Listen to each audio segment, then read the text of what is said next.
वो कहने लगा, तुम सब लोग मास्कमैन की इजाज़त हासिल किए बगैर जब मादाम की तलाश में चले गए तो मुझे खतरे का एहसास हुआ कि मादाम इतनी जल्दी तुम सबके दिलो दिमाग पर हुकूमत करने लगी हैं।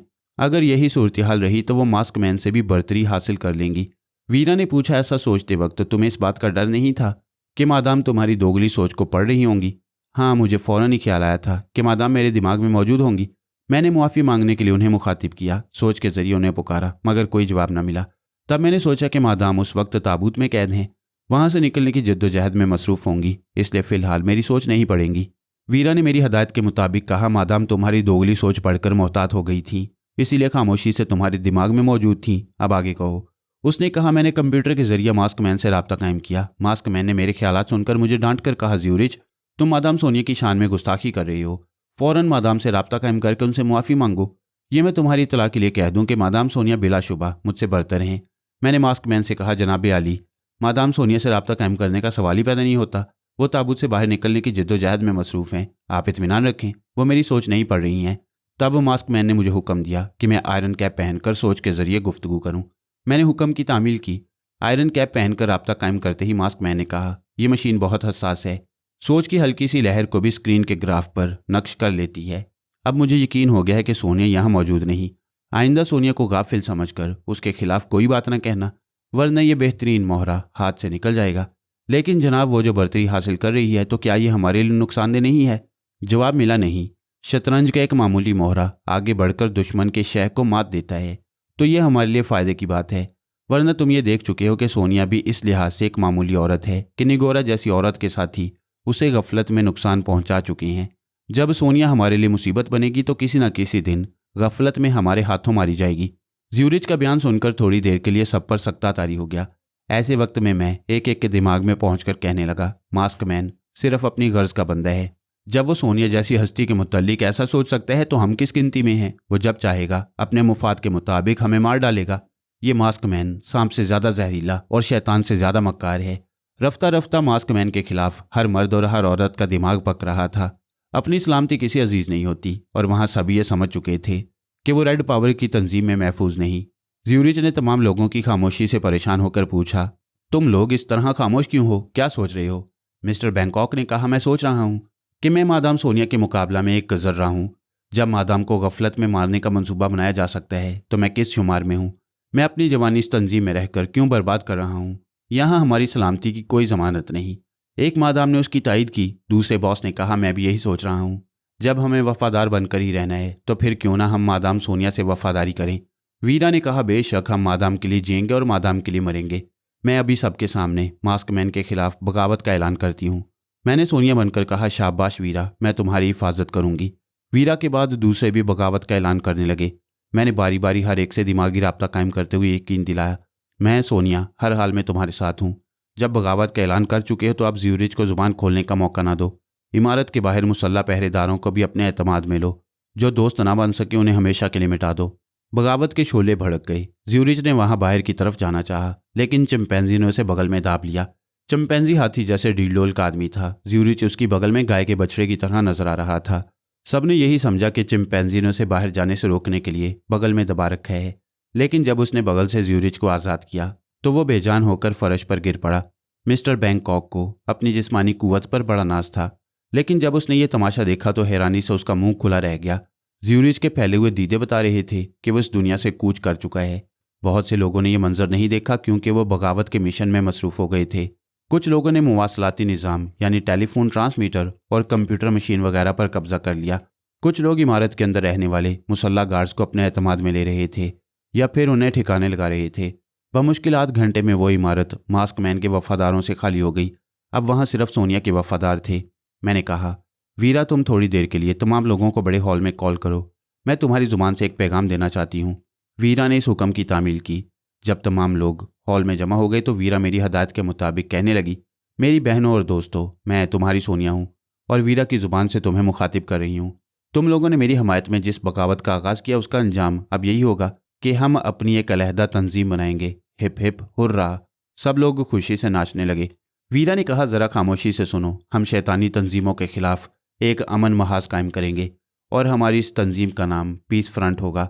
सब लोग तालियां बजाने लगे। एक ने कहा, मादाम सोनिया, आप हमारी लीडर होंगी।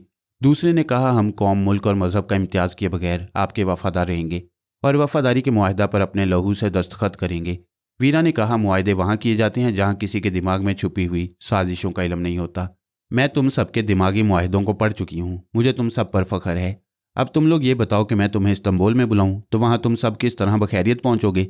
एक बॉस जो कि तुर्की से आया था और इस्तांबुल में रहता था, उसने कहा, मादाम सोनिया, मेरा नाम हशमत पाशा है। मैं इस्तांबुल के चप्पे चप्पे से वाकिफ़ हूँ। अगर हमारी टीम वहाँ बखैरियत पहुँच जाए तो मैं पूरी टीम के लिए एक बेहतरीन पनाहगाह का इंतज़ाम कर दूंगा। एक और बॉस ने कहा, मादाम, मेरा नाम विक्टर है। मास्कमैन किसी भी मामला में मेरी प्लानिंग पर बड़ा एतमाद करता था। फिलहाल मेरी प्लानिंग ये है कि हम इस इमारत के बाहर बगावत का ऐलान ना करें, ज्यूरिच की मौत को हादसाती मौत करार दें, 6 मुसल्लह गार्ड्स जो मारे गए हैं उनकी लाशों को छुपा दें, हमारे चंद लोग इस इमारत में मास्कमैन से रब्ता कायम कर दें और उसे बहलाए रखने के लिए मौजूद रहेंगे। बाकी तमाम लोग बाहर जाकर रोमानिया की सरहद पार करने के इंतजामात करेंगे। इस तरह हम पुरअमन तरीकों से बहुत कुछ कर गुजरेंगे और बखैरियत इस्तांबुल पहुंच जाएंगे। विक्टर वाकई प्लानिंग मास्टर था। मुझे उसका ये मशवरा बहुत पसंद आया कि मास्कमैन तक बगावत की खबर ना पहुंचे। इमारत के बाहर भी मुसल्ला पहरेदार इन हालात से बेखबर रहेंगे तो फ़ायदा ये होगा कि सोनिया के तमाम वफादार बआसानी बाहर आ जा सकेंगे।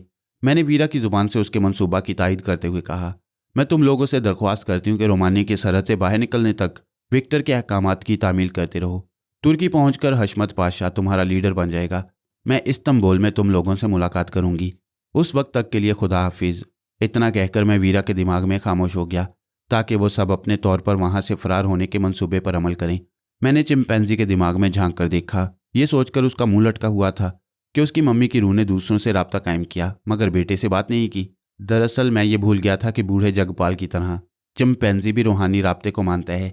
वह अब तक यही समझ रहा था कि उसकी माँ की रूह सोनिया के जिस्म में समा गई है और असल सोनिया ग्रीनलैंड के बर्फानी इलाके में मर चुकी है और अब उसकी माँ सोनिया बनकर ये तमाम कारनामे अंजाम दे रही है। मैंने सोनिया बनकर उससे कहा, मेरे बेटे, मायूस क्यों होते हो? मैं तो हमेशा तुम्हारे पास मौजूद रहती हूँ, तुमसे दूर नहीं रह सकती, इसलिए तुम्हें इस्तांबुल बुला रही हूँ। तुम इन लोगों का साथ दो, जल्दी हमारी मुलाकात होगी। चिंपैंजी खुश हो गया। मैं उसे उसके हाल पर छोड़कर विक्टर के दिमाग में चुपचाप झांकने लगा। ये मालूमात ज़रूरी थी कि वो अंदर से काबिल एतमाद है या नहीं। वो संजीदगी से अपने पेश करदा मंसूबा पर गौर कर रहा था कि अपनी टीम के कितने अफराद को बाय रोड, बाय ट्रेन और बाय प्लेन इस्तांबुल की तरफ जाना चाहिए और किस तरह मास्कमैन को वफादारी के फ़रेब में मुब्तला रखना चाहिए। विक्टर सचमुच दयानतदार और सोनिया का वफादार था। मैं मुतमईन होकर उसके दिमाग से निकल आया। फिर मैंने सोनिया से रब्ता कायम करने के बाद उसे तफसील से तमाम वाक़यात सुनाए। मेरा ख्याल था कि वो खुश हो जाएगी, लेकिन वह नाराज़गी से बोली, फरहाद, तुम अपनी हरकतों से बाज नहीं आओगे। मैंने तुमसे कहा था कि हम तमाम हंगामों से दूर किसी पुरफिज़ा मुकाम पर सुकून की ज़िंदगी गुजारेंगे, लेकिन तुम पीस फ्रंट के नाम से अपनी एक तंजीम बना रहे हो। ये क्या धांधली है? साफ क्यों नहीं कहते कि मुझे इस नई तंजीम में उलझाकर मुझे अपने से दूर रखना चाहते हो? मैंने कहा, तुम बहुत ज़्यादा बकवास करने लगी हो। याद रखो, तुम मेरी मर्द नहीं हो, मैं तुम्हारा मर्द हूँ। मैं जो कहूँगा तुम वही करोगी। रह गई हमारे मिलने की बात, तो मैं वादा करता हूँ कि तुमसे इस्तांबुल में मिलूंगा और अगर ना मिल सका तो तुम्हें अपने पास फ़ौरन बुला लूँगा। अब उसकी नाराज़गी में मिठास आ गई।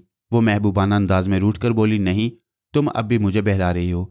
जब मैं इस्तांबुल पहुंचकर अपनी नई टीम वालों के दरमियान उलझ जाऊंगी तो फिर उस तंजीम की मसरूफियात छोड़कर तुम्हारे पास कैसे आ सकूंगी?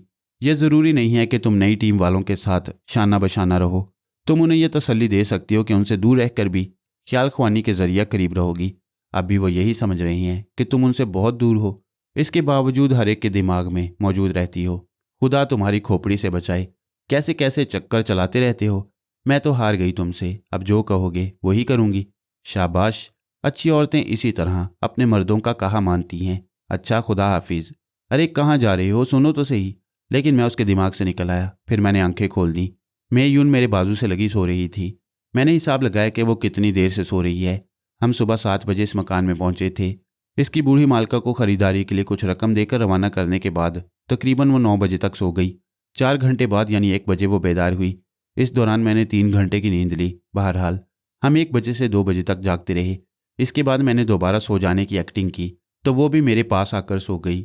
मैंने सोचा कि जब तक वो खुद बेदार ना हो उस वक्त तक मुझे अपनी बकिया मसरूफियात से गुजर जाना चाहिए। इस ख्याल के तहत मैंने आंखें बंद कर ली। अब मेरी परवाज़ ग्रीनलैंड की तरफ थी।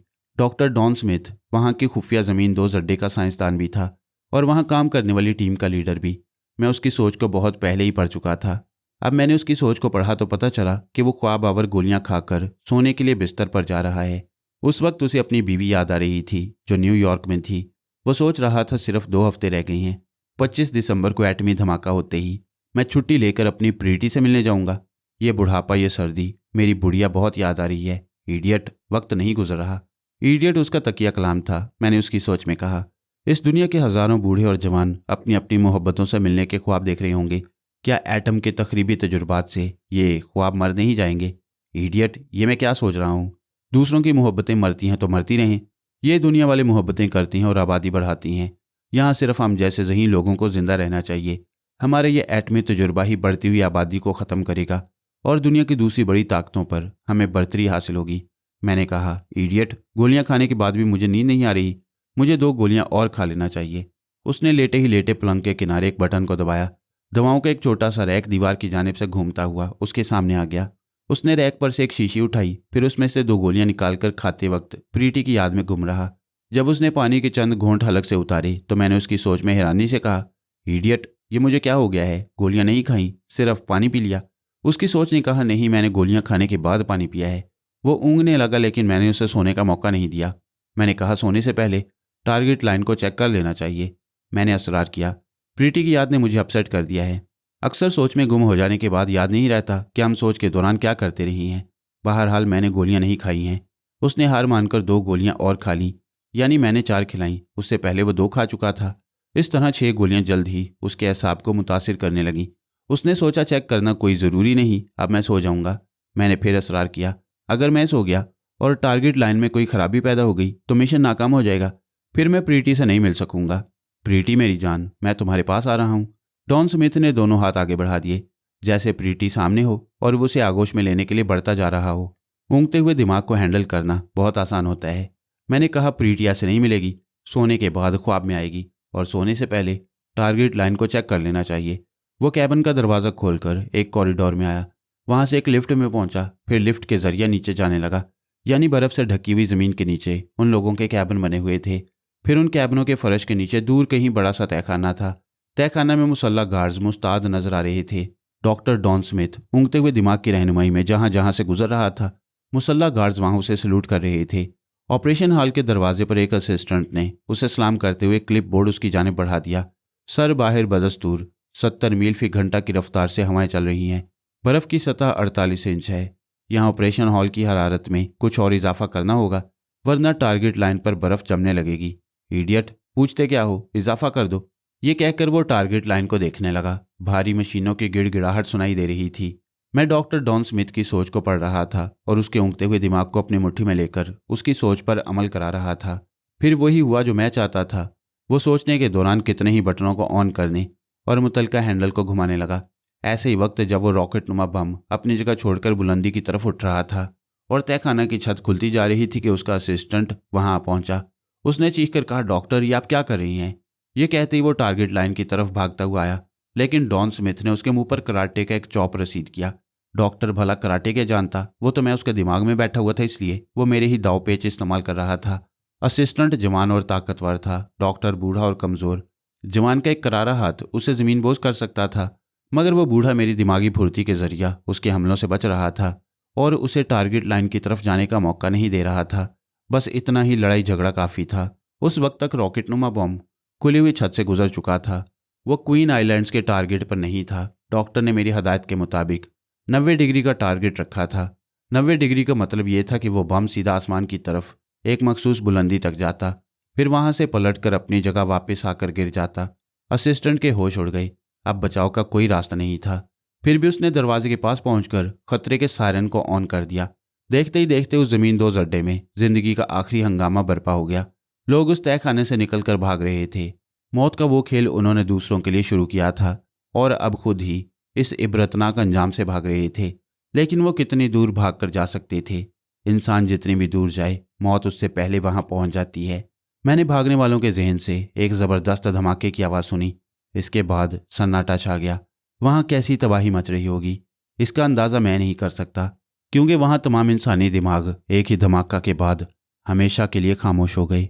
अब मेरे दिमाग में कोई हंगामा ना था, सुकून ही सुकून था। मेरे चारों तरफ गहरी खामोशी छाई हुई थी। मैं इस सुकून और खामोशी से लुत्फ उठाने के लिए बड़ी देर तक आंखें बंद किए लेटा रहा। वो बेदार हो गई थी। थोड़ी देर बाद उसने कहा, शाम हो रही है, क्या अपना रूप नहीं बदलोगे? मुझे याद आया कि मैं अपने असली रूप में हूँ। सारा उर्फ रोमाना के आदमी मुझे तलाश करते हुए यहाँ भी पहुँच सकते हैं। मैं फ़ौरन ही उठकर बैठ गया। इस मकान की बूढ़ी मालका मेकअप वगैरह के वो तमाम सामान ले आई थी जिसकी फहरिस्त मैंने दी थी। सामान के साथ उस रोज़ का अखबार भी था। मैंने मेयून को गर्म पानी लाने के लिए कहा, फिर अखबार खोलकर पढ़ने लगा। अखबार के आखिरी सफ़ा पर हमारे मुताल्लिक एक छोटी सी खबर शाया हुई थी कि मेयून नामी एक चीनी लड़की फरीद नामी एक शख्स के साथ जजीरा कॉलोन में गैर कानूनी तरीका से दाखिल हुई है। पुलिस उनकी तलाश में है। जब मेयून मेकअप के लिए गर्म पानी लेकर आई तो मैंने अखबार का वो सफ़ा उसकी तरफ बढ़ा दिया। दूसरे सफ़ा पर 30-32 बरस के एक जवान की तस्वीर थी। वह हांगकांग में स्टार फेरी का सौदा करने यूरोप आया था और अब दूसरी सुबह वापस जाने वाला था। अचानक मेरे दिमाग में ये बात आई कि मुझे इस शख्स का स्वांग भरना चाहिए। मैंने सोनिया से वादा किया था कि इस्तांबुल में उससे मुलाकात करूंगा। अगर मैं ये वादा पूरा ना करता तो वो बुरी तरह नाराज़ हो जाती और मैं अपनी जान से ज़्यादा अजीज़ हस्ती को नाराज़ नहीं करना चाहता था। मेयून ने अखबार के सफ़ा को एक तरफ रखते हुए कहा, पुलिस वाले हमारी तलाश में यहाँ भी पहुँच सकते हैं। हमें फ़ौरन ही अपना हुलिया बदल लेना चाहिए। मैंने अखबार वाली तस्वीर को सामने रखते हुए कहा, देखो, इस शख्स का नाम विनोद शर्मा है। ये दौलतमंद हिंदुस्तानी है मगर पेरिस में रहता है। कल यहाँ से वापस जाएगा। मैं विनोद शर्मा के रूप में आने वाला हूँ। ये कहकर मैंने बड़े से आईने को सामने रखा, फिर मेकअप में मसरूफ़ हो गया। मेयून ने कहा, कल विनोद शर्मा वापस जाएगा तो इंटरपोल वाले तुम्हारे पीछे पड़ जाएंगे। मैंने जवाब दिया, वो नहीं, मैं यहाँ से जाऊँगा, इंटरपोल वाले उसके पीछे पड़ जाएंगे। मेयून ने चौंक कर पूछा, क्या तुम चले जाओगे? और मैं सिर्फ 2 दिन के लिए जाऊँगा। तुम इसी मकान में मेरा इंतज़ार करोगी? नहीं। वह तड़प कर मुझसे लिपट गई। मैं तुम्हें नहीं जाने दूंगी। ये कैसी मोहब्बत है? आज मिले हो, कल जा रहे हो। मैं तुम्हें बार बार समझाता रहा हूँ कि मेरा कोई घर नहीं, कोई मंजिल नहीं और ना ही कभी एक मंजिल पर ठहर सकता हूँ। मेयून, तुम इतनी प्यारी सी गुड़िया हो कि मैं तुमसे दगा नहीं कर सकता, तुम्हें कभी भूल नहीं सकता, इसलिए तुम्हें छोड़ भी नहीं सकता। तो फिर क्यों छोड़ कर जाना चाहते हो? हमेशा के लिए नहीं, सिर्फ 2-4 दिनों के लिए। तुमने मेरे समझाने के बावजूद मुझे अपना ही लिया है तो फिर अक्सर ऐसा हुआ करेगा, हम कभी बिछड़ेंगे और कभी मिलेंगे। वो मुझसे अलग होकर बोली, बिछड़ना कोई ज़रूरी नहीं, मैं भी तुम्हारे साथ चलूंगी। नहीं, जिद ना करो। मैं तुम्हारे लिए एक पनाहगाह बनाकर तुम्हें वहाँ हिफाजत से छोड़ सकता हूँ, साथ नहीं ले जा सकता। जब मैं वापस आऊँगा तो क्या तुम मेरी गर्दन में बाहें डालकर खुशामदीद नहीं कहोगी? वो सर झुकाकर रोने लगी। आंसू औरत के आखिरी हथियार होते हैं। मेरा दिल उसकी तरफ खिंचा जा रहा था। वो इतनी हसीन थी, इतनी दिलनशीं थी कि उसके आंसू सीधे दिल में टपक रहे थे। अगर मैं कमज़ोरी जाहिर करता तो सोनिया तक ना पहुँच सकता। अपनी मोहब्बत को 2 हिस्सों में तकसीम करने से उलझनों के सिवा कुछ हासिल न होता। मेकअप जारी था, मेरा चेहरा बदलता जा रहा था, उसके आंसू थम रहे थे। जब मेकअप मुकम्मल हो गया तो उसने मुझे हैरानी से देखा। अखबार की तस्वीर वाला विनोद शर्मा अब उसके सामने बैठा हुआ था। वो हैरानी से सोच रही थी, अगर मैं फरीद को आंखों के सामने मेकअप करते ना देखती तो कभी यकीन न करती कि इस वक्त मेरे सामने फरीद मौजूद है। इतने में मकान की बूढ़ी मालका आ गई। वो भी मुझे देखते ही दरवाजे पर ठिठक गई। मेयून अपनी जुबान में उससे बातें करने लगी। मैं समझ गया कि वो मेरे ही मुतल्लिक उससे बातें कर रही है। मेयून ने बुढ़िया को अपने करीब बिठा लिया। मैं मेयून के चेहरे को गर्म पानी से पोंछने लगा। मेकअप के दौरान मैंने उसकी तसल्ली के लिए उसकी सोच में कहा, मेरा फरीद ख्वाह 1000 मील दूर चला जाए फिर भी मेरा ही रहेगा। मुझे अपना वादा निभाना चाहिए। मैंने खुद ही कहा था कि फरीद खाना बदोश सही, बेवफा और संगदिल सही, मगर मैं सारी उम्र उसी के नाम पर जिंदा रहूंगी।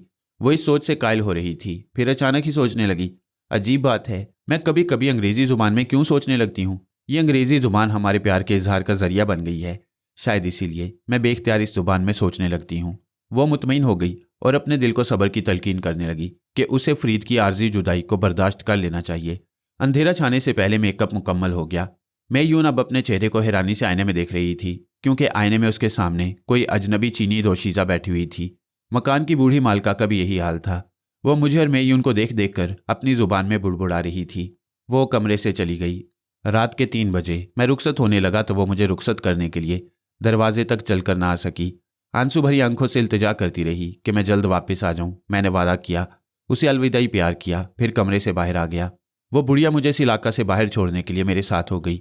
हांगकांग मेरे लिए एक अजनबी जगह थी, लेकिन मैंने उस होटल का नाम याद कर लिया जहां विनोद शर्मा ठहरा हुआ था। मैं किसी टैक्सी में बैठकर वहां पहुंच सकता था। मैं उस बुढ़िया के साथ चलते चलते नाथन रोड पर पहुंचा तो करीब ही पाम गार्डन होटल का न्यून साइन देखकर चौंक गया। विनोद शर्मा इसी होटल में ठहरा हुआ था। तकदीर मेहरबान थी।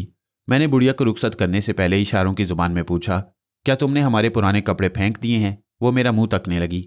मैंने अपना सवाल फिर दोहराया तो उसने इशारों में कहा कि वो अभी जाकर उन्हें फेंक देगी। मैंने उसे समझाया उन्हें पहली फुर्सत में फेंक दिया जाए। वो वादा करके रुखसत हो गई। उस वक्त सुबह के 4 बजने वाले थे। मैंने सोचा अगर सीधा होटल में जाऊंगा तो विनोद शर्मा अपने कमरे में सो रहा होगा। होटल के मुलाजमीन दौलतमंद ग्राहकों को अच्छी तरह पहचानती हैं। ये देखकर हैरान रह जाएंगे कि दूसरा विनोद शर्मा कहाँ से आ रहा है। मैं किसी की तस्वीर देखकर भी दिमागी राब्ता कायम कर सकता हूँ, लेकिन अखबार में जो तस्वीर शाया हुई थी प्रिंटिंग के नुक्स के बायस उस तस्वीर की आंखों पर एक लकीर सी पड़ गई थी। मैं तस्वीर की आंखें वाज़ेह तौर पर नहीं पढ़ सकता था और ना ही विनोद शर्मा के दिमाग तक पहुंच सकता था। सोचते सोचते मुझे एहसास न रहा कि मैं होटल के सामने पहुंच गया हूं। अचानक एक शख्स ने मुझे देखते ही अटेंशन होकर सलाम किया। मैं ठिठक कर खड़ा हो गया। उसने अदब से पूछा, सर आप पैदल आ रही हैं? गाड़ी कहाँ छोड़ दी? ऐसे वक्त मेरा दिमाग तेजी से काम करता है। मैंने फौरन ही एक शराबी की एक्टिंग शुरू कर दी। नशीले लहजे में बोला, तुम ब्लाडी फूल, पूछने वाले कौन होते हो? सॉरी सर, मैं आपका अदना मुलाजिम हूँ। मैनेजर साहब ने आधी रात से यहाँ मेरी ड्यूटी लगा दी है कि आप किसी वक्त भी होटल में वापस आ सकती हैं। मैं होटल में जाने से इनकार करना चाहता था, मगर शोमई किस्मत से मैनेजर वहाँ पहुँच गया। उसने मेरा हाथ थाम कर कहा, शर्मा साहब आपने वापसी में देर कर दी, जल्दी आइए। आपके लिए खुशखबरी है कि कल स्टार फेरी का सौदा हो जाएगा अगर आप कल की रवानगी का प्रोग्राम मुलतवी कर दें। वो मेरा हाथ पकड़कर होटल के अहाता में ले आया। मैंने नशा में लड़खड़ाते हुए कहा, मैं कोई बच्चा नहीं हूँ, हाथ छोड़ो। मेरा प्रोग्राम कैंसिल नहीं होगा, कल मैं जाऊँगा। ये आप क्या कह रही हैं? जब वो लोग सौदे पर राजी नहीं थे तो आप जिद कर रहे थे, अब वो लोग राजी हैं तो आप जाना चाहती हैं। मैं 2 दिन के लिए जाऊँगा, फिर वापस आ जाऊँगा। सौदा करने वालों को मेरी अहमियत का एहसास होना चाहिए। उन्हें अब 2 दिन तक मेरा इंतज़ार करना होगा। हम बातें करते हुए एक लिफ्ट के अंदर पहुँच गए। वहाँ मैनेजर ने कहा, यह बेहतरीन मौका है, स्टार फेरी हमारी मलकियत हो जाएगी तो स्मगलिंग का माल यहाँ आसानी से पहुँचा करेगा। आप परसों की फ़्लाइट से चले जाएं। मैंने हाथ उठाकर कहा, नो आर्ग्यूमेंट्स, मैं जाऊँगा तो मेरी गैर मौजूदगी में। एडवांस देकर सौदा पक्का कर लो। वो खामोश हो गया। मैं लिफ्ट से बाहर आकर उसकी रहनुमाई में विनोद शर्मा के कमरे तक पहुँच गया। उस वक्त मेरी अजीब हालत थी। मेरे फरिश्ते भी नहीं जानते थे कि आइंदा क्या होने वाला है। बात सिर्फ हौसला की होती है। मैं ओखली में सर देने के बाद मूसलों की दमक से नहीं डरता। हर जिंदगी के आगे मौत खड़ी रहती है। जब मौत से नहीं डरते तो दुश्मनों से डरना कैसा। होटल के एयर कंडीशन कमरे में पहुंचते ही शर्मा के सेक्रेटरी ने कहा, अभी मिस्टर शर्मा का फ़ोन आया। वो कहते कहते मुझे देखकर चौंक गया। मेरे लिए भी परेशानी की बात थी कि अभी शर्मा का फ़ोन आया था और अभी मैं शर्मा बनकर पहुंच गया था। जब फंसना ही था तो ढिठाई से क्यों ना काम लिया जाता। मैंने गरज कर कहा, नॉनसेंस, पीता मैं हूं और नशा तुम्हें होता है। क्या अभी मैंने फ़ोन पर तुमसे बात की है? वो गिड़गिड़ा कर बोला, सर मैंने आवाज़ पर ध्यान नहीं दिया। मैनेजर ने कहा, बेशक वो समझ रहे हैं कि स्टार फेरी आपकी मलकियत बन जाएगी तो हम उनकी दस्तरस से दूर हो जाएंगे। उसी वक्त फ़ोन की घंटी बजने लगी। मैंने फ़ौरन ही आगे बढ़कर कहा, लाओ रिसीवर मुझे दो। सेक्रेटरी ने रिसीवर उठाकर मुझे दे दिया। मैंने उसे कान से लगाकर सुना। दूसरी तरफ से नुस्वानी आवाज़ सुनाई दे रही थी। वो अंग्रेज़ी ज़ुबान में कह रही थी, हेलो मैं म्यू फ़ोन बोल रही हूँ, मिस्टर विश्वनाथ को रिसीवर दो। मैंने कहा, रिसीवर मेरे ही हाथ में है, बोलो। वेल मिस्टर विश्वनाथ, तुम्हारे बॉस ने तुम्हें यहाँ बुलाया है। उन्होंने कुछ ज़्यादा पी ली है, होटल तक नहीं जा सकेंगे। तुम उनका पासपोर्ट, चेकबुक और ब्रीफ केस लेकर यहाँ आ जाओ। वो सुबह 8 बजे यहीं से एयरपोर्ट जाएंगे। अच्छी बात है, मैं अभी आ रहा हूँ। ये कहकर मैंने रिसीवर रख दिया। मेरे अंदाजे के मुताबिक इस मैनेजर का नाम विश्वनाथ हो सकता था। मैंने रिसीवर रखते ही झुककर आवाज़ दी, विश्वनाथ। सेक्रेटरी ने टेंशन होकर कहा, यस सर। एक गलती से मैं बाल बाल बच गया। विश्वनाथ मैनेजर का नहीं, सेक्रेटरी का नाम था। मैंने हुक्म दिया, मेरा पासपोर्ट और चेकबुक ब्रीफ केस में रखो, होटल कार हायर करो और मेरे साथ चलो। मैनेजर ने कहा, आप स्टार फेरी वालों को एडवांस देने के लिए चेक लिख दें। यह सौदा फ़ौरन तय हो जाना चाहिए। चेक लिखना आसान था, लेकिन मुझे विनोद शर्मा के दस्तखत नहीं आते थे। मैंने लापरवाही से कहा, इतनी जल्दबाजी अच्छी नहीं होती। बैंक खुलने से पहले मैं तुम्हें चेक भिजवा दूंगा। मुझे इत्मीनान हो चुका था कि विनोद शर्मा किसी म्यूफॉन नामी औरत के पास है, ज़्यादा पी ली है, अब यहाँ नहीं आ सकेगा। अब मुझे वहाँ जाना था। जब सेक्रेटरी विश्वनाथ होटल की रेंटल कार हासिल करने चला गया तो मैनेजर ने अदब से पूछा, सर क्या मैं पूछ सकता हूँ कि अभी आप कहाँ जा रही हैं? मैंने गहरी संजीदगी जाहिर करते हुए कहा, मैं सोच रहा हूँ कि मुझे सौदा पक्का किए बगैर यहाँ से नहीं जाना चाहिए। उसने खुश होकर कहा, वेरी गुड, आपने बहुत ही मुनासिब फैसला किया। मगर अभी आप कहाँ जा रही हैं? इंटरपोल के सुराग रसां से एक गेम खेलने जा रहा हूँ। मेरे जाते ही तुम ये होटल छोड़कर दूसरे किसी मामूली होटल में अपने स्टाफ के साथ क्याम करो। मैं ठीक 11 बजे तुमसे स्टार फेरी के कैबिन में मिलूंगा। हमारी इस मुलाकात का जिक्र किसी से न करना।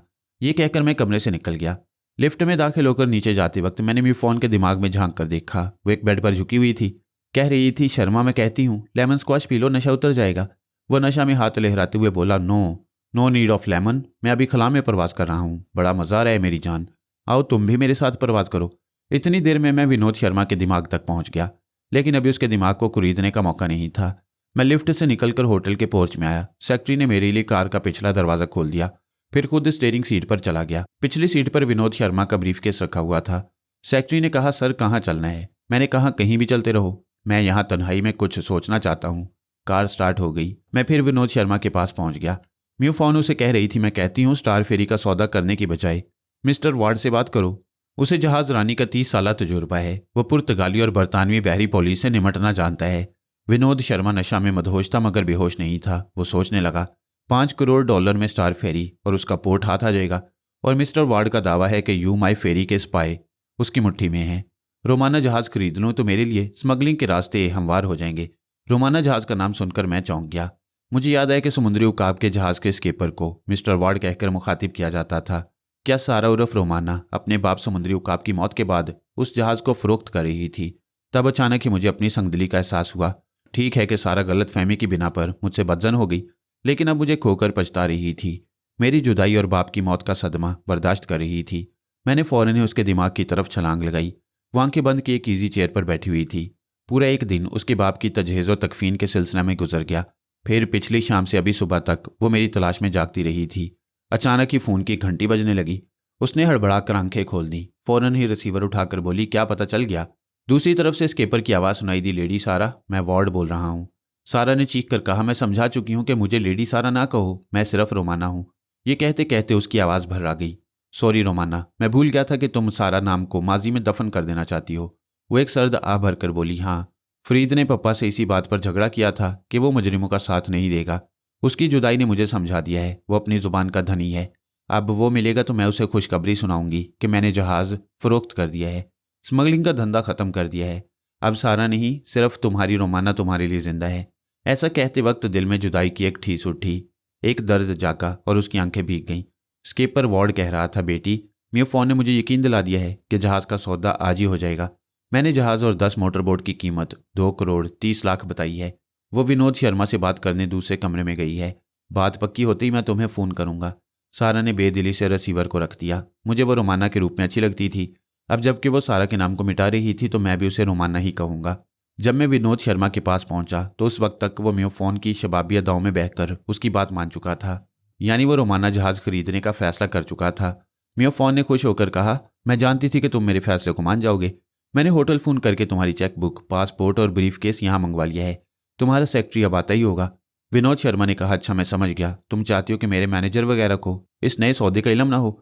वो गले का हार बनती हुई बोली, हाँ, पहले तुम मुझे जहाज़ की खरीदारी में पार्टनर बना लो, उसके बाद दूसरों को इस सौदे की इतला दी जाएगी। ये कहकर वो सोचने लगी, ये कमबख्त मैनेजर बहुत चालाक बनता है। पार्टनरशिप का मुआहदा होने तक उसे यहाँ से दूर रखना चाहिए। मैंने उसकी सोच में कहा, सेक्रेटरी चेकबुक लेकर आ रहा है, उसे भी बाहर से टाल देना चाहिए। मैं उससे ब्रीफकेस लेकर उसे दरवाजे से ही रुखसत कर दूंगी। म्यू फोन ने कायल होकर कहा, यहाँ जितनी राजदारी बरती जाए उतना ही बेहतर है। म्यू फोन जो कुछ सोच रही थी उससे मुझे फ़ायदा पहुंचने वाला था। मैंने उसकी सोच में कहा, जब शर्मा चेक पर दस्तखत कर लेगा तो मैं उसे और पिलाऊंगी ताकि वो फ़ोन पर भी मैनेजर से बात करने के काबिल न रहे। मैं भी सोच के जरिए म्यू फोन को जो कुछ समझा रहा था वो अपने मुफाद के पेश नज़र उसे मान रही थी। फिर मैंने सेक्रेटरी से कहा, विश्वनाथ, म्यू फोन की कोठी की तरफ चलो और ब्रीफकेस का लॉक नंबर बताओ। उसने नंबर बताया। मैंने उस नंबर के मुताबिक ब्रीफकेस को खोलकर देखा। उसमें चेकबुक, पासपोर्ट, वीज़ा, फ्लाइट का टिकट, डॉलर की चंद गड्डियाँ और अहम कागजात रखे हुए थे। मैंने पासपोर्ट, वीज़ा और फ्लाइट का टिकट अपनी जेब में रख लिया। अपनी जेब से ब्रिटिश पाउंड की 2 गड्डियाँ निकालकर ब्रीफकेस में रख दी और वहाँ से डॉलर की गड्डियाँ उठा लीं। इसके बाद ब्रीफकेस को साहब का नंबर के मुताबिक लॉक कर दिया। थोड़ी देर बाद कार एक कोठी के हाथा में दाखिल होकर रुक गई। मैंने सेक्रेटरी की जानिब ब्रीफकेस बढ़ाते हुए कहा, दरवाजे पर जाकर कॉल करो, म्यू फोन आएगी तो उसे ये ब्रीफकेस देकर वही लॉक नंबर बता देना। इसके बाद कोई गैर ज़रूरी बात ना करना, फ़ौरन वापस आ जाना। वो ब्रीफकेस लेकर दरवाजे के पास पहुंचा और कॉल बेल के बटन को दबाने लगा। मैं कार की अंदरूनी लाइट को ऑफ करके म्यू फोन के दिमाग में पहुंच गया। वो कॉल बेल की आवाज़ सुनकर बैरूनी दरवाजे की तरफ आ रही थी और सोच रही थी कि अगर सेक्रेटरी शर्मा के मुतल्लिक पूछेगा तो वो कह देगी कि शर्मा सो रहा है। वो दरवाजे के करीब पहुंच गई। मैं बिल्कुल तैयार बैठा हुआ था कि म्यू फोन और सेक्रेटरी शर्मा के मुतल्लिक कोई बात ना करने पाए। म्यू फोन खुद ही मोहतात थी। वो दरवाज़ा खोलते ही बाहर आ गई ताकि सेक्रेटरी अंदर ना आए। उसने ब्रीफकेस लेते हुए पूछा, क्या इसमें चेकबुक मौजूद है? जी हाँ, लॉक का नंबर 2171 है। ऑल राइट, यू मे गो। उसने सेक्रेटरी का जवाब सुने बगैर अंदर आते ही दरवाजे को बंद कर दिया। मैंने इत्मीनान की सांस ली। मेरे फरार होने का ये मरहला भी तय हो गया था। सेक्रेटरी ने आकर कार स्टार्ट की तो मैंने रिस्ट वॉच को देखते हुए कहा, 7 बज रही हैं, एयरपोर्ट की तरफ चलो। कार कोठी के अहाता से बाहर निकली। सेक्रेटरी विश्वनाथ के दिमाग ने बताया कि हम एयरपोर्ट की तरफ जा रही हैं। म्यू फोन ख्वाबगाह में विनोद शर्मा के पास आ गई और उससे वही बात कहने लगी। विनोद शर्मा ने कहा, कोई बात नहीं, मैनेजर को यही समझने दो, वो एयरपोर्ट से मुझे कॉल करेगा। तुम कह देना कि प्रोग्राम मुलतवी हो गया है और मैं अभी सो रहा हूँ और तुम भी मुझे सोने दो। पहले एक चेक तो लिख दो, मिस्टर वार्ड इंतजार कर रही हैं। उसने चेक बुक आगे बढ़ा दी। विनोद शर्मा सरहाने की मेज से कलम उठाकर 1 लाख का चेक लिखने लगा। मैं उसकी दुनिया से बाहर चला आया। सफ़र तवील था। मैं समझ रहा था कि एयरपोर्ट वहीं कहीं होगा, लेकिन जब साहिल पर पहुंचकर कार को लॉक किया और हम मोटर बोट में बैठकर रवाना हुए तो पता चला कि एयरपोर्ट खास हांगकांग शहर में है।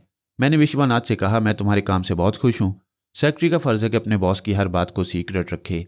तुम मेरी वापसी तक किसी को यह ना बताना कि मैं यहाँ से बाहर जा चुका हूँ। मैनेजर वगैरह पूछे तो कह देना कि मैंने किसी बार में पहुंचकर तुम्हें रुखसत कर दिया। ऑल राइट सर, मैं यही कहूँगा। आप कब तक वापस आ जाएंगे? मैं इस्तांबुल तक जा रहा हूँ, परसों तक वापस आ जाऊँगा। मैं पासपोर्ट और वीज़ा देख चुका था। उसके मुताबिक इस्तांबुल में ब्रेक जर्नी थी, यानी BOAC का त्यारा वहाँ ईंधन के लिए रुकता तो मैं उस शहर में 2 घंटे गुजार सकता था। बहरहाल मैं 8 बजे से पहले एयरपोर्ट पहुँच गया। ठीक 8 बजे जहाज़ ने टेक ऑफ किया तो मुझे इत्मीनान हो गया कि अब मेरा रास्ता कोई नहीं रोकेगा। फिर भी मैं मुतल्लिका अफराद के दिमागों में बारी बारी झांकने लगा। मैं सीट की पुश्त से टेक लगाए आंखें बंद किए बैठा हुआ था। सबसे पहले मैंने मेयून की खबर ली। वो बुढ़िया के मकान में महफूज थी। रोमाना के प्यार की इंतहा देखकर अब मैं उसे नज़रअंदाज नहीं कर सकता था। उसकी सोच बता रही थी कि उसने मुझे ढूंढ निकाला है। ये कैसे मुमकिन है? मैं तो तैयारे में सफ़र कर रहा था, फिर वो मुझे पा लेने के लिए कहाँ जा रही थी? मैंने हौले हौले उसके जहन को कुरीदना शुरू किया। उसने एक जगह कार रोक दी थी। वहाँ उसके 2 मुलाजिम खड़े हुए थे और उनमें से एक मुलाजिम के हाथ में वो कपड़े थे जिन्हें मैं बुढ़िया के मकान में उतार आया था। रोमाना ने उस लिबास को झपट कर कहा, यह मेरे पापा का लिबास है। फरीद ने जहाज़ में इसे पहना था। तुम्हें कहाँ से मिला? मुलाजिम ने जवाब दिया, एक बूढ़ी औरत गरीबों की उस बस्ती में ये लिबास फरोख्त कर रही थी। मैंने 4 शिलिंग में से खरीद लिया। जब वो वापस जाने लगी तो हमने उसका पीछा किया और उसका मकान देखा है। चलो मुझे दिखाओ। रोमाना उनके साथ एक तंग सी गली में दाखिल हो गई। फिर उसने पूछा, क्या तुमने बुढ़िया से कुछ पूछा था? जी नहीं। हमें इस बात का डर था कि वो बुढ़िया अगर मेयून उनके साथ है तो वो वापस जाकर ज़रूर हमारी बात कहेगी। शाबाश, तुम लोगों ने अक्लमंदी से काम लिया है। मेयून को मैं समझा लूंगी। उस लालची बुढ़िया ने सिर्फ 4 शिलिंग की खातिर अपनी नादानिस्तगी में हमारा राज फाश कर दिया। मैंने फ़ौरन ही मेयून की सोच में कहा, मैं गुनगुना रही हूँ और एक अनजाना खतरा मेरे करीब आ रहा है। वो चौंक कर सोचने लगी, ये कैसी बात मेरे दिमाग में आ रही है। मैंने कहा, मुझ पर मेरे देवता का साया है, शायद इसीलिए मुझे पेश आने वाले किसी खतरे की इतला मिल रही है। मुझे फ़ौरन यहाँ से जाना चाहिए। मैंने एक झटके से उसे उठाकर खड़ा कर दिया। सामने परस रखा हुआ था। उसने मेरी सोच के मुताबिक परस उठाया, सैंडल पहनी और फ़ौरन बाहर निकल गई। मकान से बाहर निकलते उस मोहल्ले के गरीब लोग उसे हैरानी से देखने लगे। चंद टेढ़ी मेढ़ी गलियों से गुजरने के बाद वो ठिठक गई। दूर सामने से रोमाना 2 आदमियों के साथ इस तरफ आ रही थी। मैंने मेयून की सोच को कंट्रोल किया। उससे कहा, मुझे रुकना नहीं चाहिए, मैं आगे बढ़ रही हूँ। वो आगे बढ़ने लगी तो मैंने कहा, मैं मेकअप में हूँ, आईना में खुद को नहीं पहचान सकती, फिर यह सारा मुझे कैसे पहचानेगी? वो मुतमईन होकर आगे बढ़ती चली गई। गली के एक हिस्सा में दोनों हसीनाएं एक दूसरे के सामने आईं। वो गली बहुत तंग थी। बेक वक्त 4 अफराद वहाँ एक दूसरे को क्रॉस नहीं कर सकते थे। रोमाना ने एक सरसरी सी नज़र मेयून पर डाली, फिर एक तरफ हटकर उसे आगे जाने का रास्ता दे दिया। मेयून धड़कते हुए दिल से आगे बढ़ती चली गई। मैं उसे छोड़कर रोमाना के पास पहुंच गया। उसके मुलाजिम उसे बुढ़िया के दरवाजे पर ले आए। रोमाना फ़ौरन ही मकान में दाखिल हो गई। दीवानावार मुझे पुकारती हुई इधर उधर तलाश करने लगी। बुढ़िया वहां आ गई और गुस्से में उन्हें कुछ कह रही थी। रोमाना चीनी जुबान में उससे बातें करने लगी, फिर अपने आदमियों से चीख कर बोली, दौड़ो, उस चीनी लड़की को पकड़ो जो अभी गली में हमसे मिली थी। वो खुद भी मकान से बाहर दौड़ती चली गई। उसकी सोच ने कहा, यह कैसे हो सकता है? सामने सड़क के किनारे रोमाना की कार खड़ी हुई थी। किसी टैक्सी का दूर दूर तक पता ना था। मैंने कहा, मैं ये कार लेकर जाऊंगी। उसकी सोच ने कहा, यह कैसे हो सकता है? मुझे कार चलाना नहीं आता। आता है, मैंने कहा। मैं स्टीयरिंग सीट पर बैठूंगी, फिर देवता की मोहब्बत इस कार को ड्राइव करती जाएगी। मेरा इरादा था कि वो स्टीयरिंग सीट पर बैठेगी तो मेरी सोच के मुताबिक उसके हाथ पांव ड्राइविंग के उसूलों पर अमल करेंगे। मेरे इस इरादे के मुताबिक वो कार के करीब गई, फिर उसका दरवाज़ा खोलने लगी, लेकिन अफसोस रोमाना कार को लॉक करके चाबी ले गई थी। उसी वक्त रोमाना की आवाज़ सुनाई दी, मेयून, मैंने तुम्हें पहचान लिया है, प्लीज़ ठहर जाओ। वो रुकने की बजाय बदस्तूर दौड़ती रही। एक बार फिर रोमाना की आवाज़ आई, मेयून, तुम्हें तुम्हारे देवता का वास्ता, रुक जाओ। मेयून के कदम रुक गए। मैं उसे समझा सकता था कि देवता के नाम पर ना रुके, लेकिन अब उसका भागना फजूल था। इतने में एक पुलिसमैन ने आकर पूछा, हेलो बेबी, क्या बात है, ये लोग तुम्हारा पीछा क्यों कर रही हैं? रोमाना करीब पहुंच चुकी थी। उसने कहा, ये मेरी छोटी बहन है, मुझसे नाराज हो गई है। ठीक है ना मेयून? मेयून ने मेरी सोच के मुताबिक इस बात में सर हिला दिया। पुलिसमैन ने पूछा, ये चीनी लड़की तुम्हारी बहन कैसे हो सकती है? क्या जुबान के रिश्ते से बहन नहीं बन सकती? पुलिसमैन ने रोमाना का जवाब सुनकर मेयून को सवालिया नजरों से देखा। मेयून ने मेरी सोच के मुताबिक कहा, हाँ, हम दोनों बहनें हैं, ये हमारा जाती मामला है, आप परेशान ना हो। फिर रोमाना ने कहा, मैंने तुम्हें हमेशा एक सगी बहन का प्यार दिया, आज तुमने भी सिपाही के सामने मेरी इज्जत रख ली। अब खुदा के लिए इतना बता दो कि फरीद कहाँ है? मुझे नहीं मालूम, मैं नहीं जानती कि वो इस वक्त कहाँ है। देखो, तुम अभी नाराज हो, मुझसे छुपा रही हो, कोई बात नहीं, आओ हम इत्मीनान से गाड़ी में बैठकर बातें करें। वो उसके साथ जाना नहीं चाहती थी, लेकिन मेरी सोच के इशारों पर चलने लगी। रोमाना ने अपने मुलाजमों को रुखसत कर दिया। मेयून को अपने साथ अगली सीट पर बिठाया, फिर कार स्टार्ट कर दी। कार आगे बढ़ी तो दोनों के दरमियान थोड़ी देर तक खामोशी रही। रोमाना के दिमाग में हलचल सी मची हुई थी कि फरीद कहाँ गायब हो गया। वो गाड़ी आगे बढ़ाती हुई बोली, मेरे घर चलो, अगर फरीद से मुलाकात का कोई वक्त और जगह मुकर्रर होगी तो मैं तुम्हें ठीक वक्त पर वहां पहुंचा दूंगी। मेयून खामोश रही। रोमाना को यकीन हो गया कि फरीद से मुलाकात का वक्त मुकर्रर हो चुका है। वो कहने लगी, मेयून, हमारा मुशाहिदा है कि तुम पुरस्कार कुव्वतों की मालिका हो। तुम फरीद को लेकर जहाज से जिस अंदाज में फरार हुई, तुम्हें से ये बात समझ में आ गई है कि तुम्हें मेरे पप्पा की साजिश का इल्म हो गया था। कैसी साजिश? मेयून ने हैरानी से कहा, मैं कुछ नहीं जानती। फरीद ने मुझसे कहा जहाज से भाग चलो, मैं भाग कर आ गई। रोमाना एक सर्द आह भरकर बोली, वो मुझसे नाराज हो गया है। शायद उसने तुम्हें यह ना बताया कि हम दोनों एक दूसरे से बेइंतहा मोहब्बत करते थे। चीनी गुड़िया ने चौंक कर उसे देखा। वाकई उसे ये मालूम नहीं था कि मैं और सारा एक दूसरे को चाहते थे।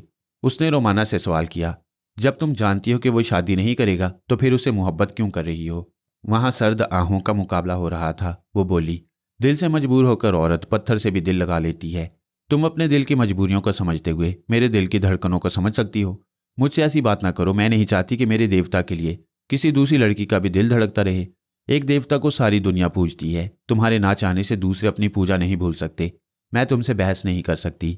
देखो मेयून, कोई औरत अपने मर्द की मोहब्बत तकसीम नहीं करती।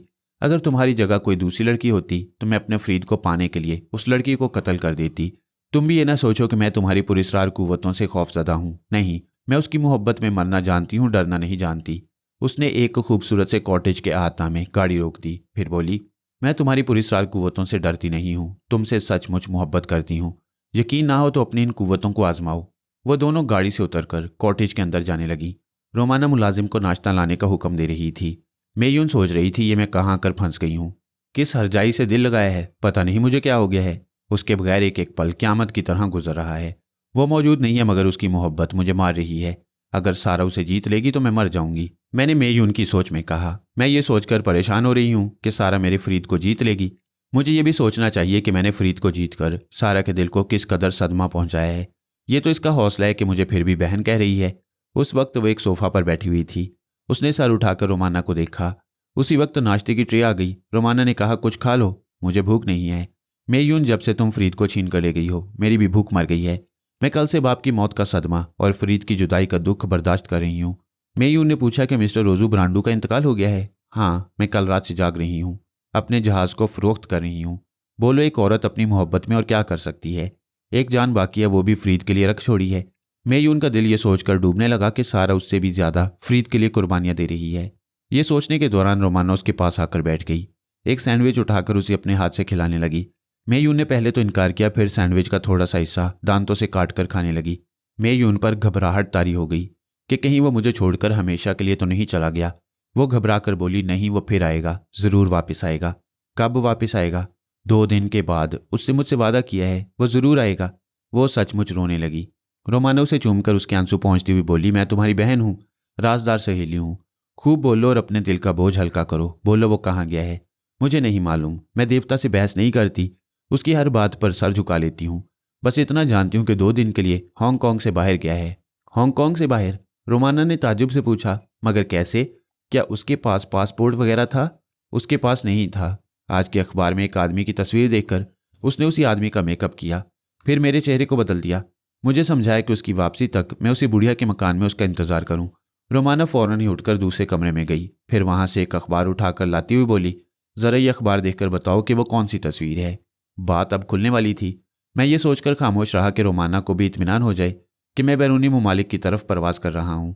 बहरहाल मेयून ने अखबार खोलकर उसे विनोद शर्मा की तस्वीर दिखा दी। रोमाना को यकीन नहीं आया। उसने कहा, यह कैसे हो सकता है? विनोद शर्मा से मेरे जहाज का सौदा हो रहा है, वो यहाँ मौजूद है, उसका पासपोर्ट और वीज़ा भी उसके पास मौजूद होगा। फिर फरीद विनोद शर्मा बनकर यहाँ से कैसे जा सकता है? मैं क्या जानूँ? मैंने सिर्फ इतना ही देखा है कि वो उस आदमी के रूप में गया है। रोमाना के दिमाग में ये बात आई कि मैं फ़ोन की कोठी में फ़ोन करके विनोद शर्मा से बात करना चाहिए। मैंने उसकी सोच में कहा, यह मुनासिब नहीं। अगर विनोद शर्मा को मेरी किसी बात से शुबा हो जाएगा कि कोई शख्स उसकी शक्ल बनाकर हांगकांग से बाहर गया है तो फरीद पर मुसीबत आ जाएगी। रोमाना सोचने लगी, फिर मैं क्या करूं? कैसे मालूम करूं कि फरीद इसी जजीरे में है या बाहर जा चुका है? हाँ, अच्छी तरकीब है। मुझे एयरपोर्ट से मालूमात हासिल करना चाहिए। उसने रिसीवर उठाकर अपने एक मातहत को फ़ोन किया और उसे हुक्म दिया कि आज सुबह की तमाम फ़्लाइट्स के नाम मालूम करो और ये पता चलाओ कि मुसाफिरों की फहरिस्त में मिस्टर विनोद शर्मा का नाम है या नहीं। मेयूं ने पूछा, क्या तुम मालूम कर लोगी कि वो कहाँ गया है? कोशिश कर रही हूँ। हो सकता है कि मैं 2 दिन से पहले उसे तुम्हारे पास ले आऊँ। सच? मेयूं ने खुश होकर उसका हाथ थाम लिया। हाँ, तुम फरीद को मुझसे दूर ले गई, लेकिन मैं उसे तुम्हारे पास पहुंचाकर यह साबित कर दूंगी कि तुम्हें दिलो जान से चाहती हूँ। सारा, मुझे शर्मिंदा ना करो। मैंने जानबूझकर तुमसे उसे नहीं छीना। अगर नहीं छीना है तो फिर वादा करो कि आइंदा कभी मेरा हक नहीं छीनोगी। वो तजब्जुब में पड़ गई। इतने में फ़ोन की घंटी बजने लगी। रोमाना ने रिसीवर उठा लिया। दूसरी तरफ से स्केपर वार्ड बोल रहा था, हेलो सारा। सॉरी रोमाना बेटी, हाँ मैं बोल रहा हूँ। एग्रीमेंट के कागजात तैयार हो चुके हैं। मैं म्यूफॉन के यहाँ जा रहा हूँ। अगर तुम भी वहाँ आ जाओ तो तमाम रकम की अदायगी आज ही हो जाएगी। ठीक है, मैं आध घंटा बाद पहुँच जाऊँगी। क्या वहाँ विनोद शर्मा मौजूद होगा? यकीनन, वही तो अदायगी करेगा। रोमाना ने रिसीवर रख दिया। मेयूं ने पूछा, क्या तुम विनोद शर्मा से मिलने जा रही हो? हाँ, ये भी हो सकता है कि मैं फरीद की तलाश में मुल्क से बाहर चली जाऊँ। मैं भी तुम्हारे साथ चलूँगी। तुम पासपोर्ट के बगैर नहीं जा सकोगी। किसी तरह भी ले चलो। तुम बिल्कुल नादान बच्ची हो, वक्त से पहले जवान हो गई हो। तुम तालीम याफ्ता हो, समझने की कोशिश करो कि हम कानून के खिलाफ कोई काम नहीं कर सकते। रोमाना रिसीवर रखकर बोलने लगी, मेयून, एक विनोद शर्मा यहाँ मौजूद है। दूसरा विनोद शर्मा तैयारे में सफ़र कर रहा है। वो यकीनन फरीद है। क्या वो असली विनोद शर्मा का पासपोर्ट वगैरह चुरा कर यहाँ से गया है? समझ में नहीं आता कि वो पेरिस क्यों गया है। मेयून भला इन बातों का क्या जवाब दे सकती थी। वो खामोश रही। रोमाना ने कहा, मैं विनोद शर्मा के पास जा रही हूँ, तुम यहाँ आराम करो। मेयून उसे यूं बेबसी से देखने लगी जैसे रोमाना उसे झांसा देकर उसके फरीद से मिलने जा रही हो। मैंने थोड़ी देर के लिए उन दोनों को छोड़ दिया और म्यूफान के यहाँ पहुँच गया। वो विनोद शर्मा से कह रही थी, मैं होटल में फ़ोन कर चुकी हूँ। तुम्हारे सेक्रेटरी और मैनेजर वगैरह होटल छोड़कर कहीं चले गए हैं। विनोद शर्मा ने कहा, वो लोग मेरी इजाज़त के बगैर होटल नहीं छोड़ सकते। क्या मैं झूठ कह रही हूँ? खुद ही फ़ोन करके मालूम करो। मैं टेलीफोन लेकर आती हूँ। वो ड्राइंग रूम की तरफ जाती हुई सोचने लगी, मेरे लिए हालात साजगार हो रही हैं। अच्छा है कि मैनेजर वगैरह खुद ही होटल छोड़कर कहीं चले गए। अब एग्रीमेंट होने तक कोई मेरे रास्ते की दीवार नहीं बनेगा। ड्राइंग रूम में फ़ोन की घंटी बज रही थी। म्यूफोन ने रिसीवर उठाया तो मैनेजर की आवाज़ सुनाई दी, हेलो, शर्मा साहब हैं? म्यूफोन संभल कर बोली, मैं हूँ म्यूफोन, तुम कौन हो? मैं शर्मा साहब का मैनेजर दयाल चंद बोल रहा हूँ। ताजुब है म्यूफोन कि तुम मेरी आवाज़ नहीं पहचान रही हो। वो नागवारी से बोली, अब पहचान गई हूँ। तुम मेरे सबसे बड़े दुश्मन हो जो शर्मा को यहाँ आने से रोकते हो। इसलिए वो बेचारा यहाँ नहीं आ सकता, इसलिए वो यहाँ नहीं है। झूठ न बोलो म्यूफोन, तुम शायद किसी खास मकसद के लिए शर्मा साहब को हमसे दूर रखना चाहती हो। वो हाँ कहकर जवाब देना चाहती थी।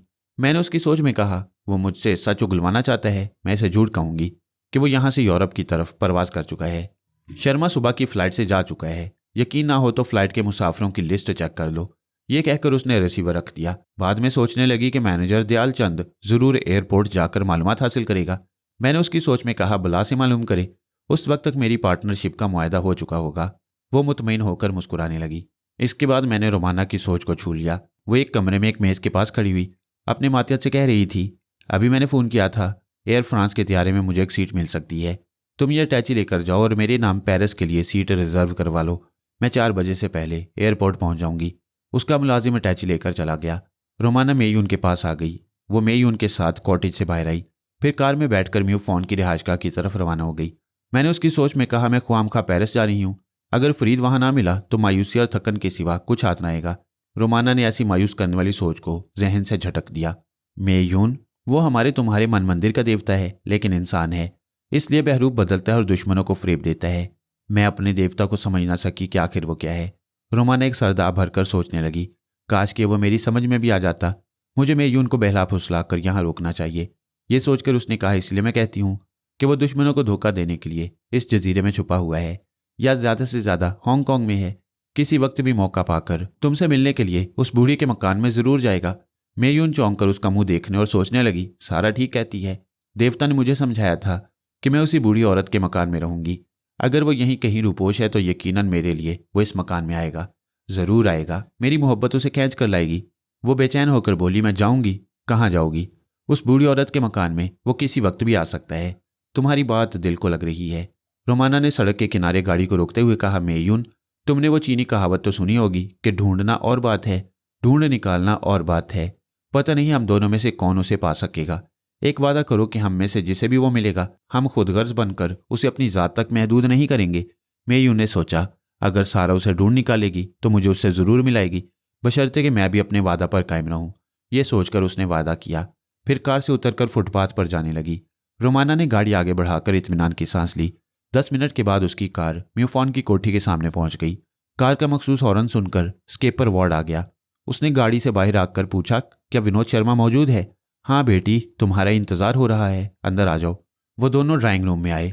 वहां विनोद शर्मा म्यूफॉन के साथ एक सोफा पर बैठा बातें कर रहा था। स्केपर वार्ड ने रोमाना को उससे तारुफ कराया। रोमाना उसे मुसाफिया करते वक्त उसे गौर से देख रही थी। मुसाफे के दौरान उसके हाथ की गिरफ्त से मेरी जानी पहचानी गिरफ्त का अंदाजा कर रही थी कि कहीं मैं उसके सामने मौजूद तो नहीं। रोमाना के इस तरह देखने के अंदाज ने विनोद शर्मा को खुशफहमी में मुब्तला कर दिया। एक तो वो बेहद हसीन थी। रोमाना की मुस्कुराहट ने विनोद शर्मा को यकीन दिला दिया कि वो उस पर मर मिटी है। म्यूफॉन तो जल ही गई। उसने जल्दी से अपना हाथ मुसाफिया के लिए बढ़ाया। हेलो मिस रोमाना, तुमसे मिलकर बड़ी खुशी हुई। अब हमें फौरन ही कारोबारी मामलात तय कर लेने चाहिए। रोमाना उसे मुसाफिया करके एक सोफा पर बैठ गई। विनोद शर्मा ने कहा, म्यूफॉन, तुम्हें जल्दी किस बात की है? मैंने तुम्हारी पार्टनरशिप के मुआहदे पर दस्तखत कर दिए हैं। अब तो तुम्हें मुतमईन रहना चाहिए। फिर उसने रोमाना को मुस्कुराते हुए मुखातिब किया, हाँ मिस रोमाना, आपको तो जल्दी नहीं है? जी नहीं, अभी 4 बजे की फ्लाइट से मैं पेरिस जा रही हूँ। वो खुश होकर बोला, पेरिस के प्रोग्राम तो बहुत ही खूबसूरत और रोमांटिक होती हैं। अगर उस फ्लाइट में मुझे भी सीट मिल जाए तो मैं आपका हमसफर बन जाऊंगा। म्यूफॉन नागवारी से बोली, कैसे जाओगे? तुम्हारे मैनेजर और सेक्रेटरी दोनों ही होटल छोड़कर चले गए हैं। पासपोर्ट वगैरह उन्हीं के पास है। तुम स्टार फेरी के दफ्तर में फ़ोन करो, उनका पता चल जाएगा। ये बात मेरे हक में नहीं थी। स्टार फेरी में मैनेजर से रब्ता कायम हो सकता था। म्यूफॉन ने रिसीवर उठाकर स्टार फेरी का नंबर डायल करने लगी तो मैंने उसकी सोच में कहा, विनोद शर्मा को अभी पासपोर्ट वगैरह नहीं मिलना चाहिए। वो नहीं चाहती थी कि उसके दौलतमंद आशिक पर रोमाना का जादू चल जाए। उसने गलत नंबर डायल कर दिया। पता नहीं किससे रब्ता कायम हो गया। वो पूछने लगी, क्या मिस्टर दयालचंद या विश्वनाथ मौजूद हैं? मैं अपनी चाल ले चलता हूँ, तकदीर अपनी चाल दिखाती है। म्यूफॉन के जवाब में दूसरी तरफ से दयालचंद की आवाज़ सुनाई दी। ताज्जुब है म्यूफॉन, तुम्हें कैसे पता चल गया कि मैं इस नंबर पर मिल सकता हूँ? वैसे तुमने दुरुस्त कहा था। शर्मा साहब सुबह की फ्लाइट से पेरिस चले गए। म्यूफॉन ने बेख्तियार वही अल्फाज दोहराए, क्या शर्मा साहब पेरिस चले गए? नॉनसेंस, वो मेरे पास मौजूद हैं। मैं म्यूफॉन को ऐसा कहने से रोक सकता था लेकिन शामत आ गई थी, क्योंकि ठीक उसी वक्त तैयारे के अंदर मेरे पास बैठे हुए हमसफर ने मेरा बाजू थामकर हिलाया था। मेरा ध्यान हट गया, यानी मैं आधा इधर था आधा उधर, इसलिए म्यूफॉन की जुबान को लगाम न दे सका। दूसरी बार मैंने सोचा कि अपने हमसफर की मदाखलत के बावजूद आंख ना खोल लूं और बिगड़ने वाले हालात पर किसी तरह काबू पा लूं, लेकिन मेरे हमसफर ने फिर मेरे बाजू को हिलाया। मैंने झुंझलाकर आंखें खोल दी। अपने हमसफर की बदतमीजी पर नाराज होने का इरादा किया, लेकिन मेरे पास वाली सीट पर एक खूबसूरत सा 8 बरस का लड़का बैठा हुआ कह रहा था, मिस्टर आप इधर आ जाएं, मैं उधर खिड़की से बादलों को देखूंगा। एक मासूम बच्चे को देखकर गुस्सा ठंडा हो गया। मेरी पिछली सीट से एक औरत अरबी जुबान में उस बच्चे से कह रही थी। मैंने पलट कर देखा तो वो माजरत तलब निगाहों से मुझे देखने लगी। मैंने अंग्रेजी जुबान में कहा, कोई बात नहीं, बच्चे खिड़की के पास ही बैठना पसंद करती हैं। मैंने बच्चे को खिड़की के पास बिठा दिया, फिर खुद उसकी सीट पर आ गया। एयर होस्टेस ने करीब आकर कहा, जनाब आप 6 घंटे से सो रही हैं, आपने लंच भी नहीं किया। मैंने पूछा, हम इस्तांबुल कब पहुंचेंगे? रात के 9 बजे। ठीक है, कुछ खाने के लिए ले आओ। वो चली गई तो इस बार मैंने आंखें बंद नहीं की। अपने सामने वाली सीट की पुश्त पर नजरें जमाकर म्यूफॉन के दिमाग तक पहुंच गया।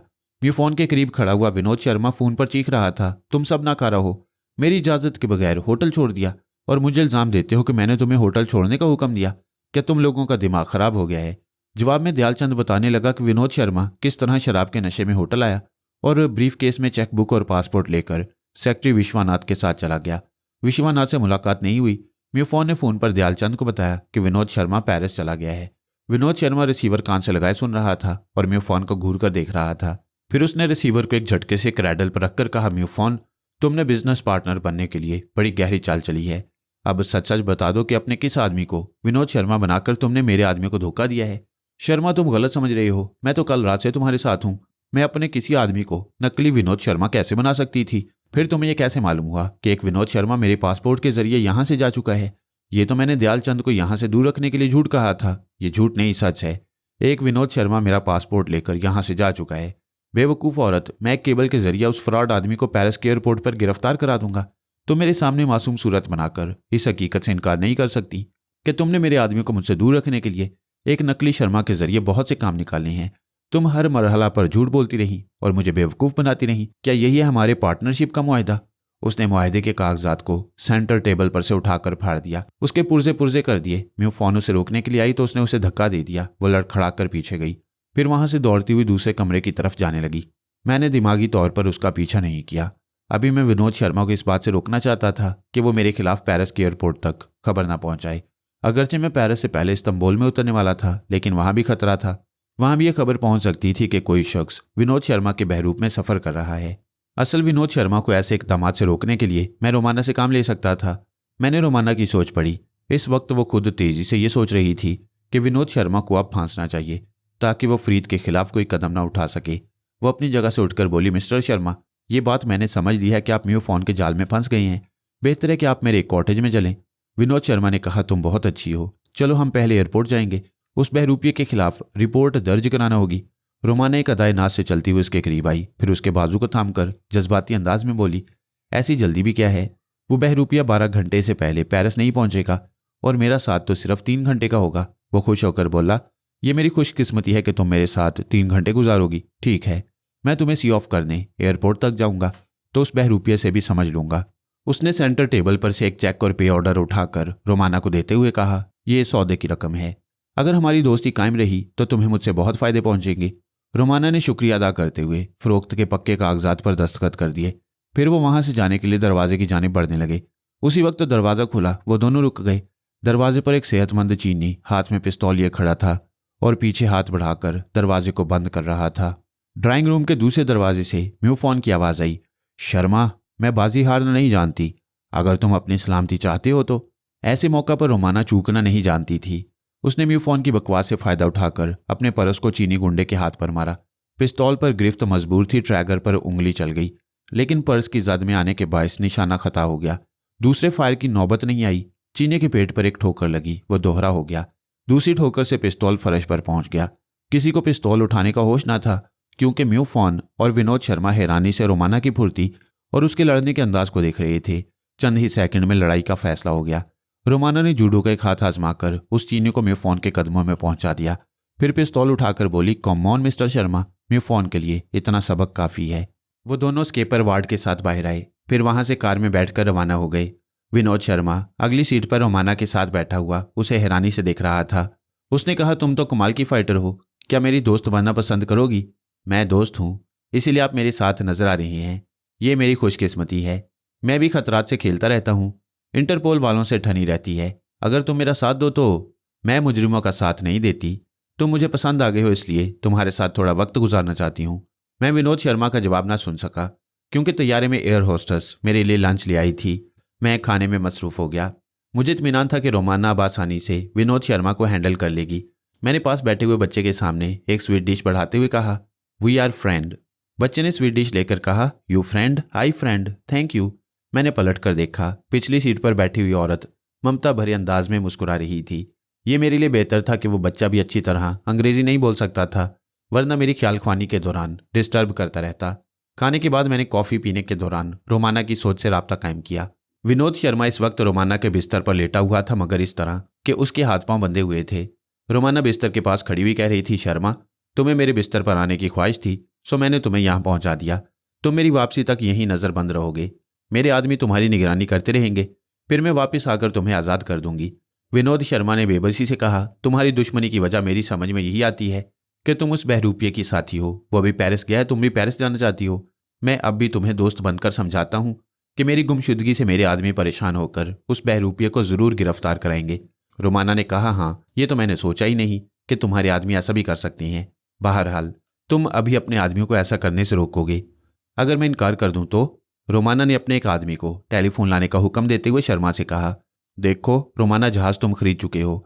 खरीदारी के दस्तावेज के मुताबिक जहाज का तमाम माल भी तुम्हारा है, और ये बात तुम्हारी लम्हे है कि उस जहाज में लाखों डॉलर की अफीवन मौजूद है। अगर तुम पेरिस में मेरे आदमी को गिरफ्तार कराओगे तो मैं तुम्हें उस अफीवन के साथ यहाँ गिरफ्तार कराऊंगी। बोलो, मंजूर है? ये माल मैंने तुमसे खरीदा है। बेशक बेचने और खरीदने वाले दोनों ही कानून की गिरफ्त में आएंगे, लेकिन मैं तो उससे पहले ही हांगकांग से चली जाऊंगी। टेलीफोन आ गया। रोमाना ने कहा, तुम्हारी सलामती और रिहाई इसी तरह हो सकती है कि फौरन अपने आदमियों को मना कर दो। चलो नंबर बताओ। उसने दयालचंद का नंबर बताया। रोमाना ने नंबर डायल करते हुए अपने एक आदमी को हुक्म दिया कि रिवॉल्वर की नाल विनोद शर्मा की कनपट्टी से लगा दे। फिर राब्ता होते ही उसने रिसीवर को विनोद शर्मा के मुंह और कान से लगा दिया।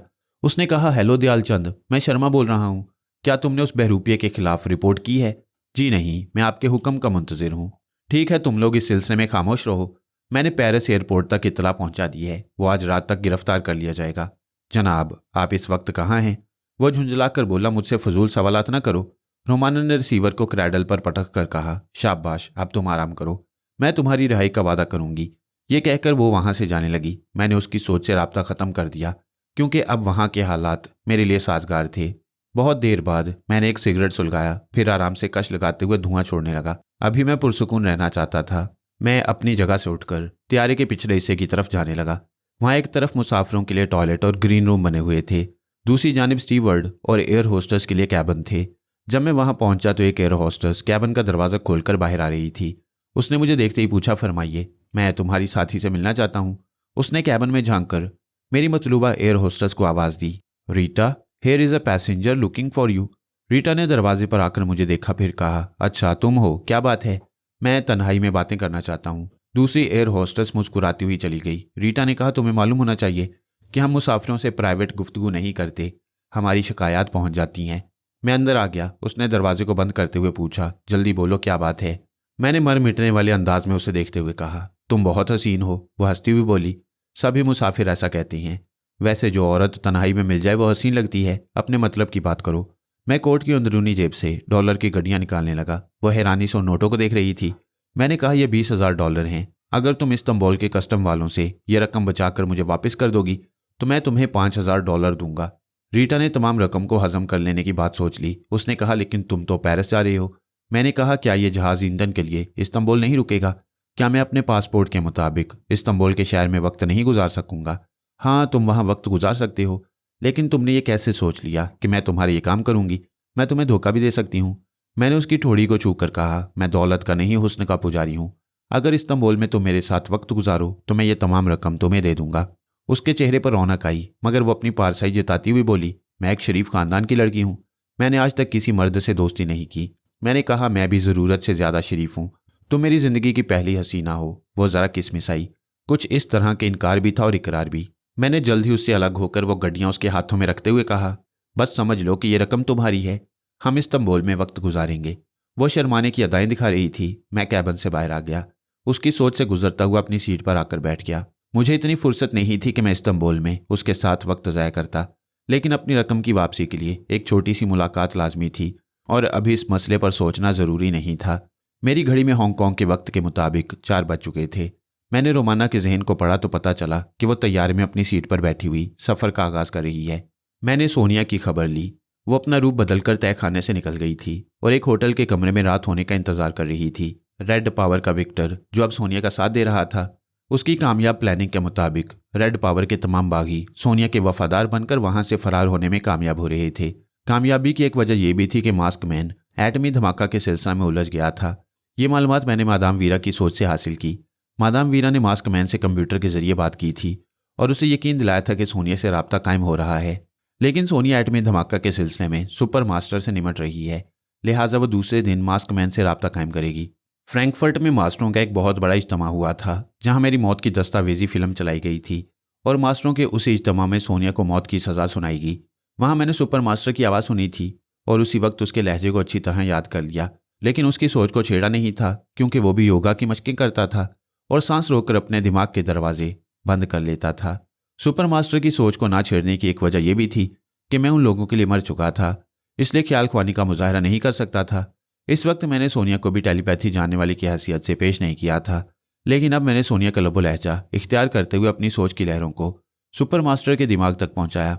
मेरा ख्याल था कि मेरी सोच की एक लहर ने भी अगर मुदाखलत की तो वो अपनी सांस रोक लेगा, लेकिन उसके दिमाग के दरवाजे खुले हुए थे। वो अपने दोनों हाथों से सर को थाम कर कराह रहा था और उसकी सोच कह रही थी, मैं बार बार सांस नहीं रोक सकता और ये बला मेरा पीछा नहीं छोड़ रही। मैं उसकी सोच पढ़कर चौंक गया कि कौन सी बला उसके पीछे पड़ गई है। वो बार बार सांस क्यों रोक रहा है? क्या कोई दूसरी हस्ती उसके दिमाग को छेड़ रही है? ऐसे सवालात के जवाब में सिर्फ उस नामालूम देवी का ही ख्याल आ सकता था। वो बहुत ज्यादा पुरस्कार बन गई थी। कभी कभी मुझे शुबा होता कि वो मेरे दिमाग में भी चुपचाप बैठी हुई मेरे तमाम राजों से वाकिफ होती जा रही है। अगर वो देवी सुपर मास्टर के दिमाग को छेड़ रही थी तो ये मेरे लिए सुनहरी मौका था। मैं एक तमाशाई बनकर उस नामालूम देवी के लबो लहजा को अपनी याददाश्त में महफूज कर सकता था। उस वक्त सुपर मास्टर परेशानी की हालत में बुड़बुड़ा रहा था और सोनिया को मुखातिब कर रहा था। सोनिया, मैं समझ गया हूं कि तुम मेरे दिमाग तक पहुंच गई हो। जब मुझे ये इत्तला मिली कि तुमने फरहाद से टेलीपैथी का फन सीखा है तो मुझे यकीन नहीं आया। फिर मैंने तमाम हालात का तज्जिया किया कि तुम किस तरह ग्रीनलैंड के बर्फानी इलाका से जिंदा सलामत वापस आ गई और चिंपैंजी जैसे दरिंदे को भी अपना गुलाम बना लिया। और कल रात तो तुमने मुझे नाकाबिले बर्दाश्त नुकसान पहुंचाया है। उस एटमी धमाका से मुझे अरबों डॉलर का नुकसान हुआ है। ग्रीनलैंड की तमाम बर्फ उस धमाके से पिघल गई। नतीजे के तौर पर बहरे अटलांटिक के शुमाली हिस्से में तूफान आया। कई यूरोपीय ममालिक सैलाब की जद में आ गई हैं। सुपर मास्टर कहते कहते हाँपने लगा। बार बार सांस रोकने और दिमागी झटके खाने के बायस उसके असाब कमजोर हो गए थे। उसने कहा, हमने कोशिश की थी कि उस एटमी धमाका की खबरें किसी भी मुल्क के अखबारात में शाया न हो, लेकिन रूसी ज़राए बलाग ने इस खबर को उछाल दिया है। अब हर मुल्क से एटमी धमाका के खिलाफ एहतजाजी नारे बुलंद हो रही हैं। सोनिया, मैं बहुत परेशान हूँ। मैंने तुम्हारे साथ जो ज्यादतियाँ की हैं उन पर शर्मिंदा हूँ। तुम एक बार मुझ पर भरोसा करके मुझसे फिर दोस्ती कर लो। मैं तुम्हें इस तंजीम की सुपर मिस्ट्रेस बना दूंगा। सुपर मास्टर की इतनी सारी बकवास के बाद एक खनकती हुई मीठी सी हंसी सुनाई दी। सुपर मास्टर ने समझा सोनिया हंस रही है, लेकिन मैं समझ रहा था कि वो हंसने वाली पुरस्कार देवी अब मेरी सोच की मुट्ठी में बंद होने ही वाली है।